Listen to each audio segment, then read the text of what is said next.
Just like any other high school, CHS has a fairly diverse population where it is easy for students to find a place to blend in. But one CHS senior stands out, not for what she is doing on campus, but for what she is doing for her little brother. Beatrice Navarez is the definition of a student trying to make the best out of her last year of school. She participates in Student Council, the Medical Professions Program, and the Ancient Civilizations Club.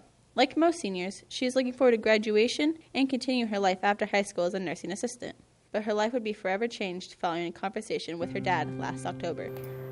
So my brother was diagnosed around 10 in the morning, October 26th.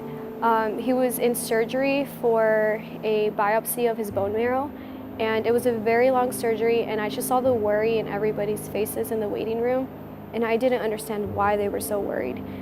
So I decided to go out to the hallway where my dad was, and he was on the phone. I actually asked him to hang up the phone to talk to me, and I told him, if you don't tell me what they said, I'll go find a doctor to tell me. I'm not waiting.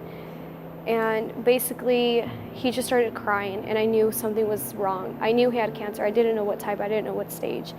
And when he finally told me, he's like, it's stage 4. I broke down. I couldn't feel my legs.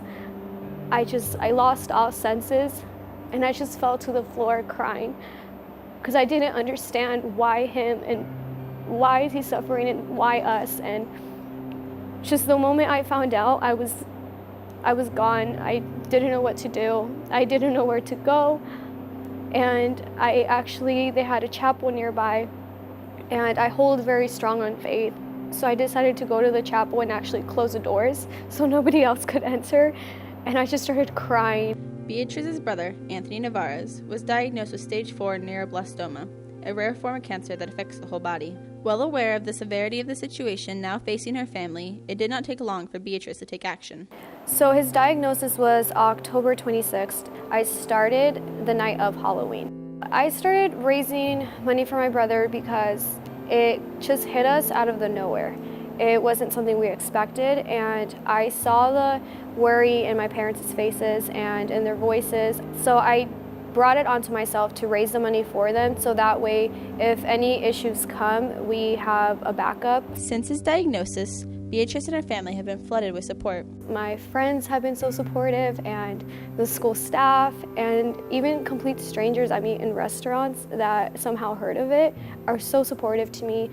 If I had to choose one person, it would be my boyfriend, because him and his family have gone beyond what they ever need to do to help us. December 15th, Student Council surprised Beatrice with a gift at our winter assembly.